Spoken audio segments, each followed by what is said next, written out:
গতিকে এই যেতিয়া বিকৃতি আৰম্ভ হৈছিল, এই বিকৃতি আৰম্ভ হোৱাৰ পৰৱৰ্তী সময়ত শংকৰদেৱৰ যি ব্যক্তিসত্তা, মানুহ হিচাপে, ব্যক্তি হিচাপে, এগৰাকী জনজন্মা ঐতিহাসিক ব্যক্তি হিচাপে শংকৰদেৱে যি অবিস্মৰণীয় বৰঙণি আগবঢ়ালে, সেই অবিস্মৰণীয় বৰঙণিক লৈ যথেষ্ট সমালোচনা হৈছিল।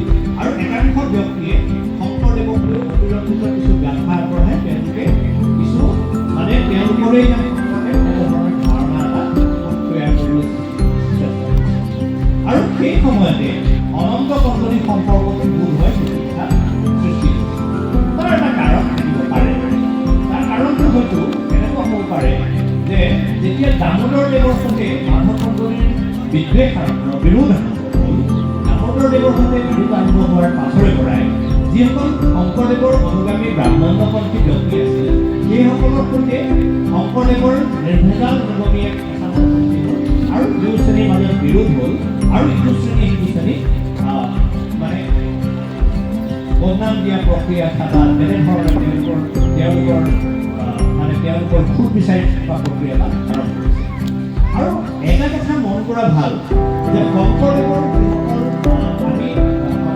জীৱনকালত শংকৰদেৱৰ সৈতে বৰ্ণ হিন্দুসকলৰ বিৰোধ আছিল চতুৰ্থ। শংকৰদেৱৰ সৈতে ব্ৰাহ্মণসকলৰ বিৰোধ, ব্ৰাহ্মণসকলে শংকৰদেৱৰ বিষয়ে